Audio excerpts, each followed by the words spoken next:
Thank you, Paul, for joining us, and thank you to everyone for taking time out of your day to be with us. Paul, I thought I would start just asking you to reflect a little bit on how the open source technology business landscape has evolved.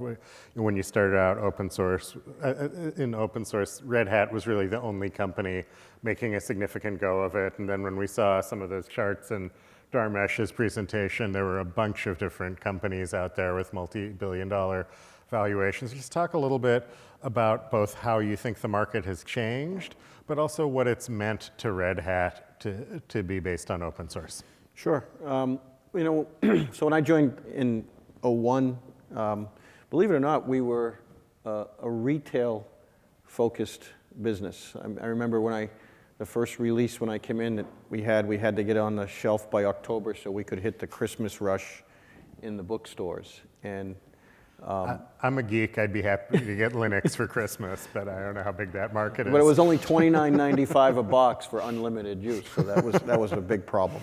And when we made a quick decision not quick, but we made a decision to go focus on the enterprise, because we actually started to get used in the enterprise, but they were having a lot of issues with it. And what we really started as, Linux to us started as a commodity play. And I remember, it was, these big enterprises were spending lots and lots of money on customized hardware, customized Unix boxes to run on that hardware. And so we sort of had believe it or not, our first marketing strategy is we can do 75% of what most Unixes can do for a fraction of the cost, if you can imagine that. But over time, because we also made a commitment early on, from the beginning, we're going to be 100% open. And frankly, had we not done that, all of our engineers would have left anyways, because we had many, and still to this day, engineers are here for the passion of open source development. And so from over the last 10 or 15 years, 15 plus years or so, I guess, what's really happened, because Linux became so powerful, first of all, functionally, it went by the Unixes of the world. But second of all, because it was so available, all the innovation started to happen around that open Linux platform because it was there. So if you look at everything, and I guess not everything, but in my world, everything that's happening in the new infrastructure, which I call hybrid cloud, we call hybrid cloud, as well as a developer, that's all now started to happen around Linux. So we've really moved from a commodity play to an innovation play. And I think that's why you've seen just the explosion of open source based companies, as well as, in our case, the most valuable software acquisition in history. I mean, I think that says a lot for open source. Not the most valuable open source software acquisition, but the most valuable software acquisition.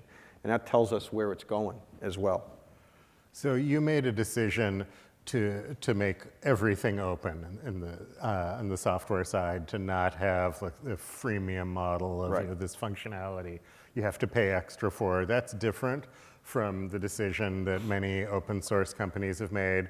Talk a little bit about the difference between the project and the product, and what the value is for the paying customers when you're not holding back functionality from open source. It's, the whole project versus product. You're probably I'll be here for a few hours, you'll probably hear me say that multiple times an hour. It's probably one of the most misunderstood things in our entire business. The way I characterize it, open source is not a noun, it's a verb. I say all the time as well, we're not an open source company, we're an enterprise software company with an open source development model. If you think about that, it's a very different thing. Now, at the time, because we were the first ones, we had the luxury of having the operating system. And so what we did was, I hate to say it, but Microsoft showed us the way. We built around that. And so we had to find other ways to separate ourselves from project. When I say project, I mean Linux. The Linux kernel is a project. Kubernetes is a project. RHEL is a product. OpenShift is a product. They're both completely 100% open. That gets confused sometime, but they have different things. The project is a development model. We characterize upstream as pre-alpha. I ask customers all the time, would you ever in the past run your business on a pre-alpha drop on a pre-alpha code drop? But over here on the product side, we build ecosystem around that. We build life cycle around that. We build stability around that. Not just stability that it won't break, but we build stability and it continues to work. Many of our releases today, we support for 10 years without breaking an application on top. That's where the trick in the engineering comes. And so what we learned early on, that open source was a great development model, it was great for a project, but it wasn't great for a product. And that's really what that's all about. And that's one of the biggest differentiation. That will be the biggest challenge in all of your lives if you're running an open source based company, is having that separation from project to product and being able to show the clear value in that product versus a project. That's good. What are some of the other things that you think you got right over the course of your time at Red Hat? And then if you're willing to share some things that you wish you'd done differently. It's actually the same thing for both. I think we got the project product thing right, but not right enough. And I'll tell you why. I think, when I first came in and we had just this retail-based product, and we knew we wanted to go to the enterprise, and we knew in order to do that, we would always have confusion if they were both called Red Hat. We literally canceled Red Hat Linux at the time, which was a huge controversial thing. And then we built a product model for RHEL. We started RHEL then. And so I think we got it right with the value proposition around that. We built an ecosystem around that, which is really important. We built a life cycle around that. And we hired the type of engineers that knew how to build enterprise-based software. So I think we got that. That was one of the things we got right. I think where we got it wrong, and we continue to work on it, is not enough separation in the project and the product. I mean, do you know, with RHEL, which is a big part of our revenue, the operating system, our biggest competition is CentOS, for example. You know where CentOS comes from? Us. So we are our biggest competition. And so to this day, I mean, I'm 19 years downstream from this, to this day, we continue to work the separation and the understanding of that separation of project and product. So in some cases, it made the company, but at the same time, it's our biggest competition, and we work on it every single day. Well, I think in open source, it's a sign of success that if your biggest competition comes from your software. But now the market is different because of the cloud, right? When in the formative days of Red Hat, it was the evolution from retail to enterprise. But now you've got the cloud, you've got AWS and Azure and Google bringing out their own services. So how would you advise people building companies in the technology space in this era of the cloud to think about open source, to think about that project versus product when somebody else is going to have a cloud version of your project as a product? How would you think about licensing? Any thoughts there? I mean, we don't ever, we never think of competing on functionality. So with licensing, with trying to come up with cool licensing mechanisms so that no one else can use your technology, that's kind of differentiating on the technology or the functionality. We don't think about that at all. In terms of the public cloud, I look at the public cloud vendors as sort of mainframes. And it's not just because of the IBM thing that just happened, but it's a mainframe. It's, from the ground up, from the bare metal up through the OS and the middleware and all the way to the applications, which are the services now. That's all sort of proprietary. It's never going to leave that stack. It's a mainframe. And certainly in the beginning, I remember Amazon telling everyone that every app was going to the cloud tomorrow. We recognized that just wasn't practical. It's not practical today. It's never going to be practical. But in the beginning, we kind of tried to fight the public cloud, and that didn't work either. And over the last few years, we've really embraced the public cloud. And what we've realized what our customers are really going to with the cloud, in most cases, and I'm talking about enterprise customers. There's many small and medium businesses that start in the cloud and end up in the cloud and stay in the cloud. But cloud becomes part of their IT infrastructure and not necessarily their entire IT infrastructure. So our strategy now is to make our products work well across everything. Applications continue to run in bare metal and virtual machines, and now in containers on-premise and off-premise, and in public clouds, and now multiple public clouds. the other thing that's pretty interesting with the public clouds, because they're so siloed, they're never going to work across each other. Amazon has to do their own, Amazon Linux. That's probably never going to run well in Azure, because that would take cooperation from Microsoft in order to do that. So our strategy is to really give the developers and the operators, from the developers' perspective, you give them a common development environment no matter where their application runs, even across multiple public clouds. And you give the operators a common way to operate, to manage, and to secure their infrastructure across all those different footprints, including on-premise. So embrace it. We tell our customers all the time, we don't care if you go to the public cloud with our workloads. In fact, we'll help you. But what we've found is not only have customers now come to their senses, because I think in the beginning, before anyone was really developing in the cloud and putting things out in the public cloud, they believed the Amazons of the world, that it was easy and every app was going to move tomorrow. Then they started to have to implement, and then they realized, well, now it's going to take some time, and I don't want 5 silos.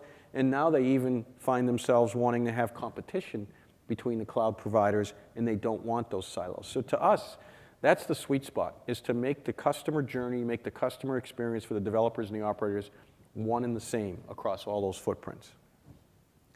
Good. So you talked about the acquisition as being the largest software acquisition ever. So on one hand, I would say congratulations for that, but that's the second best thing you could do, because you were on the acquiree side of the biggest software acquisition ever. So for those entrepreneurs with grand ambitions for their open source or cloud companies, what do you think it would take for an open source or cloud company to be on the other end of the biggest software acquisition ever, and to go and... In other words, what do I think they want to acquire? To go, I read Guns, Germs, and Steel, and it talks about, they showed up from Spain in the New World, and 3 ships worth of people took over entire continents. Why was it that there wasn't 3 ships worth of people from the New World taking over Europe? So what would it have taken for a Red Hat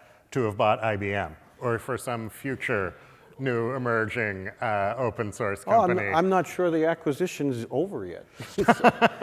I mean, if you look what, and I don't think I'm saying anything that they wouldn't, well, most people in IBM wouldn't agree with, or some people in IBM wouldn't agree with. But I think what IBM said with the acquisition is the world's going to be an open source based world, and it's going to be built around Linux.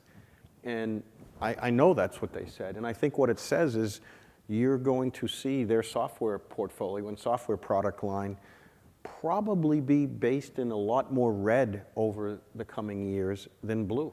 I think that's the whole idea of it. I mean, their product lines today, their software product lines today, that's a huge business. It's still a multi-billion-dollar business, but where the world's going is open and around Linux. And so, yes, they took us over. We didn't take them over, but having said that, they have been very, very cautious to keep it separate. And the reason why they're keeping it separate is so we can continue on the journey we're on. In fact, I'm not sure if you all know Arvind Krishna, who runs their products. He tells his product lines all the time that over time, and don't fight it, you will see some of your functionality that's sitting in our proprietary products today move down into the Red Hat layer of the open layer, and we're not going to fight that, and we have to embrace that. So I think that it says that that's where it's going. So I want to mostly talk about market and strategy, but you touched on something just about being acquired, and that's a part of the life cycle for many software companies. Can you talk just a little bit about what that's been like as a journey for the employees, for the executives, and how that's been maybe different than you might have expected? Yeah, it's certainly, we had to calm a lot of nerves because IBM had, there's only really been one sort of acquisition similar to this, and that's been VMware with EMC, right? IBM in the past had done many acquisitions and sucked them in and became part of IBM, the good, the bad, and the ugly. And it was tough to convince a lot of people. Frankly, it was tough to convince everyone that was going to change and that wasn't going to be the same. So that was tough in the beginning. Lots of discussions. At the same time, we had to. IBM inside was using a lot of open source in their proprietary products, because that's where believe it or not, that's where their customers were asking them to go. For example, their WebSphere base, they were putting these things together to consciously move their WebSphere base to open source app servers, open source runtimes, and Linux-based containers. And so, we had to sort of sort all that out. Obviously, that was going to now be Red Hat. We weren't going to have an IBM version of that and a Red Hat version of that. We had to sort that out, sort out who's going to develop it, sort out who's going to sell it, sort out how we're going to do that, sort out how we're not going to clash with each other. So a lot of that goes on today. But and so it's complicated my life a lot because we have to deal with all of that. But right now, even the CEO, Ginny, I was just at a large bank in France a couple of weeks ago, and I was with the CIO, and he said, Ginny was just in here last week, and he asked the same question. How are you not going to clash with the Red Hat product line in the field? And her answer was, if there's ever a question, it's Red Hat. And so it's now we're taking their product line forward, but we're giving their customer base a smooth transition there. So it's a lot of that kind of work. I think we've settled everyone down. The proof is always in the pudding that they weren't going to suck it in and make it all the same. And I think they've done actually a great job in that now. And I just think we have to work at that every day. But it's all of that work right now to make sure we enhance each other in front of the customer and not fight against each other or compete with each other in front of the customer. Well, there were a couple of things that you said there that I thought were powerful. Just the idea that IBM is going to be pushing capability down into the open source tier, that they were moving their customers proactively from WebSphere to open source, and that if there's a debate or doubt, that it's Red Hat.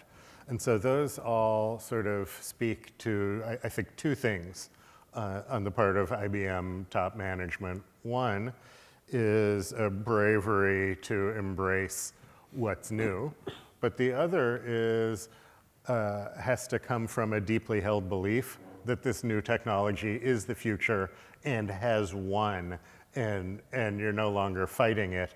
You're creating a graceful transition to it for your customers. So for anybody with a company out there that might someday get acquired, you can't really create that bravery on the part of the acquirer, but you can potentially create that sense of this new technology has won, so I don't have a choice. So tell me a little bit about how you think you brought the market to that point where IBM would be so deeply committed to that transition. It's an interesting question because IBM's been, engineering-wise, has been involved in open source for a long time. Mm-hmm. Even before, 20 plus years ago, I don't know if you guys all remember, I know I'm old, but remember they said, we're going to put $1 billion into Linux. I don't know if you remember that. Do you remember that? They did. They really did. IBM was one of the biggest contributors to Linux than anyone. They couldn't get the commercial side of it, even with their own, where I said, even before we came on the scene in terms of an acquisition, they were trying to move their customer base to all these open technologies, but the market wouldn't give them the permission to do it. They didn't have the permission from the market because of the brand. And the brand and how we managed the brand at Red Hat versus the upstream projects is one of the things I said that's key. That goes hand in hand with project versus product. And I think that's what they finally got their arms around, was that the brand had a lot to do with it. I think they tried to, because they were, they do have some amazing engineering talent inside. I have to tell you that. And they thought they could force fit that into their customer base. And their customer base wanted the brand and the ecosystem and the life cycle and the ability in giving our developers the freedom to work on what's right. And so I think that's kind of what they bought, because everything we do is open. So from terms of the technology perspective, they had picked it up and run it. But the way I was competing with them, frankly, when they were doing their own Kubernetes platform, I'd go into a customer and say, you're going to run IBM Linux with those containers? And then after you start talking to customers, they'd say, oh, absolutely not, no way. And so that's really what they got their heads around. The business side of the house got their head around. I mean, it took us to get to almost $4 billion in revenue to show them that it was a real business behind it. But the engineers believe in it. Most of the engineers all believe in it. It was the business side that had to get there. So one of the things you talked about, or two of the things you talked about, is things that you did right, or keeping the brand separate from the open source project and putting out all the capability for free. So as I think back on my days at MongoDB, I guess I bungled both of those things with creating the company in the same name as the open source project and having a freemium model with some of the capabilities. I guess the thing maybe could have been really good if I'd taken your advice. But talk a little bit about how much that you think what you did well was situational, and when you'd maybe want to do it one way versus another. It's situational for sure. I mean, we got lucky with having the OS. The OS is probably I think we've shown in the history of computing, that is the piece of real estate that you build around. And so having the OS, I mean, I'm not going to lie to you, that was timing and luck that we had that OS to build around. At the same time, we made the OS, by us deciding we weren't going to hold anything back, we made the OS so powerful and available to everyone. That's where the innovation engine kicked in around it. So we use absolutely different methodology with some of the other products, like Ansible, for example, where we still put everything out, but we rely much more on certification and life cycle and ecosystem, et cetera. So really, yeah, we got lucky with the timing of the OS. And really, if we did one thing right, I mean, when I joined the company, there were only 30 people in engineering. They were all completely upstream engineers, most of which, in fact, all of which had never worked on a commercial software product in their lives. They had no idea what really customers really wanted. For a bank to have their applications break every time they do an upgrade is really a bad thing, for example. And what we did is, I came early in my career, I started my career at DEC, if any of you remember DEC. We moved the development site up to Boston, and I hired a bunch of DEC engineers and put them together with the guys that understood upstream, and they taught each other. And a lot of these old-timers like myself are some of the top contributors in upstream now, and a lot of the guys that we taught how to build enterprise software are some of the best software developers for the enterprise today. That was one of the things that really came together well with it. I say all the time that, and I truly mean this, we're not an open source company. We're an enterprise software company with an open source development model. If you don't solve the customer's problems, it doesn't matter how you're developed, they're not going to buy you. Just one last example. I remember, sorry for the VMware fans in the world, I remember we were the first company to package a hypervisor with the OS. But at the time, we were much smaller. We couldn't afford to do much management of that. So we decided, let's concentrate on the platform. VMware came to the scene, closed down the hardware layer to the operating system with their hypervisor, and they took off. And I'll never forget asking many of the CIOs I know on Wall Street, I don't understand it. We gave you Linux. We freed you from one company telling you what features you could run, when you could run them, how much you're going to pay from them, and now you're going back to that. And the answer I got was, it solves a lot of my problems. And that's one of the things, if you're selling to the enterprise, that's the first thing. You have to solve their problem first. It doesn't matter. Being open and being an open source derived product is gravy on top. It's just better. Good. I want to, in a few minutes, I'm going to open it up to the audience for anyone who has questions for Paul, but I want to drill down on one thing you mentioned that I thought was interesting in the last answer, is just that melding of the people who'd been doing enterprise software with the people who'd been doing open source. And I found in building MongoDB, there was a need to kind of bring together that freedom-oriented open source folks with the enterprise requirements, but then also as the company grew, to bring together people who understood deeply in their bones what the company was about with people who had the functional and domain experience of managing whatever function at scale. And it felt like it was always a need to have both skills, Absolutely. but a real challenge to meld them together. So talk a little bit about, as the company grew,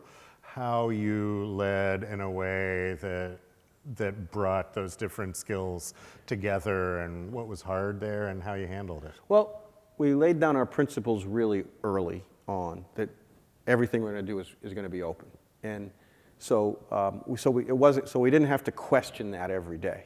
And there was many times where that's difficult. You know, our sales guys beat me with a bat very often on CentOS, for example.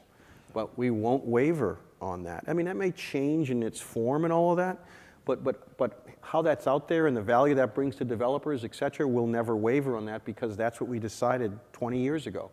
So that was important to really set that down. And so once the enterprise guys really understood the constraints that they had, that's one of the big constraints. Because in order to be successful as an enterprise software company, you have to have some level of control, influence, however you want to characterize it, on where the technology is going to go. So that means if you're solely based on an upstream set of open source projects, you've got to move that influence all the way out here, where lots of the other people aren't on your payroll.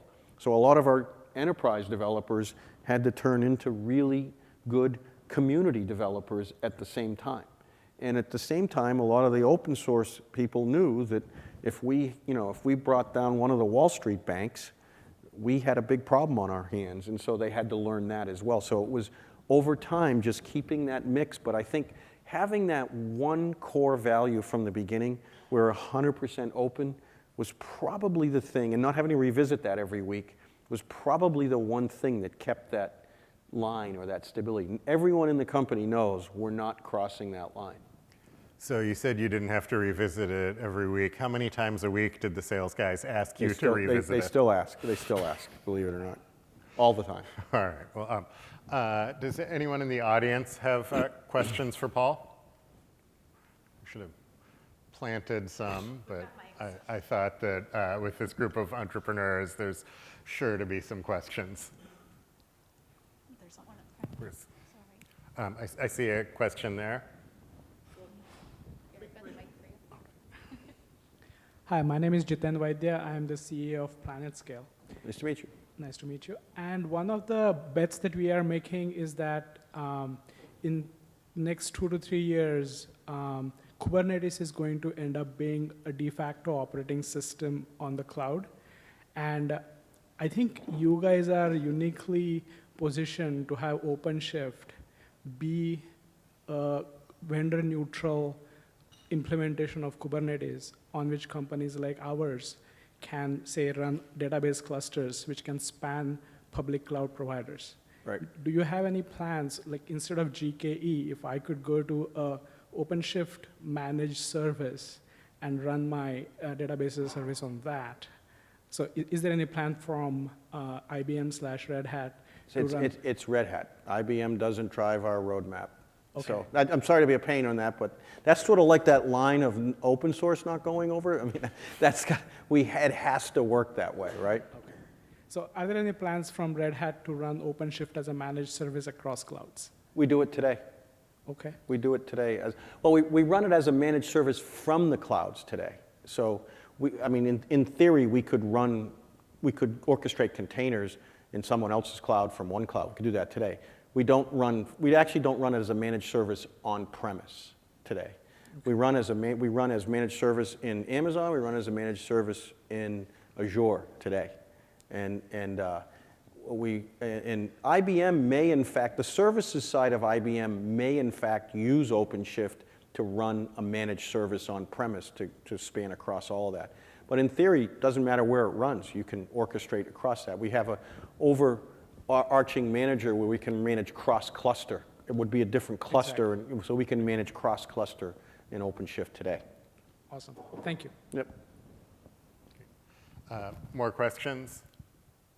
You gotta raise your hand. Is there one over there? Great. Sorry, with the lights shining on me, it's hard to sometimes see the hands going up. Hi, I'm Kevin Moore from Quilt Data. I can't help but ask, as a computer architect, or at least former computer architect, ARM or x86, and how are you preparing for the For mix? ARM? Yeah. We support ARM today. We just were in, actually in NVIDIA's announcement, I don't know if you saw that a couple of weeks ago, where they're really going to concentrate out on the edge, out in the telco edge. So we're part of that. Our strategy with ARM from day one was that we've been prepared with it for a long time. We've been doing cross-architecture builds on ARM for, I don't know, 4 years maybe plus. But we said we're not going to make the market. So if one of the OEM vendors was ready to bring ARM servers to the enterprise, we'd be ready. And so that's where we are. We're starting to see that now. So we're ready. Will we as developers, particularly container developers, will we feel any pain if our cloud providers start changing the infrastructure? What do you mean by changing their infrastructure? Will we have to pick one side or the other, or will there be tools to let us mix and match? On top of OpenShift, you won't feel the pain, but if you're on top of the native cloud providers' containers, you might feel the pain, because each one of them is going to have their own Linux, their own development environment, their own set of development tools. I mean, that's our whole value proposition, is that you have 5 silos there, and they're just not going to come together for a long time. Even with the same technology, say Kubernetes, for example, or even Linux for that matter. Yeah, they're all coming from the same upstream project, but unless we all fix the same bug at the same time, at the same life cycle, they get out of sync with each other.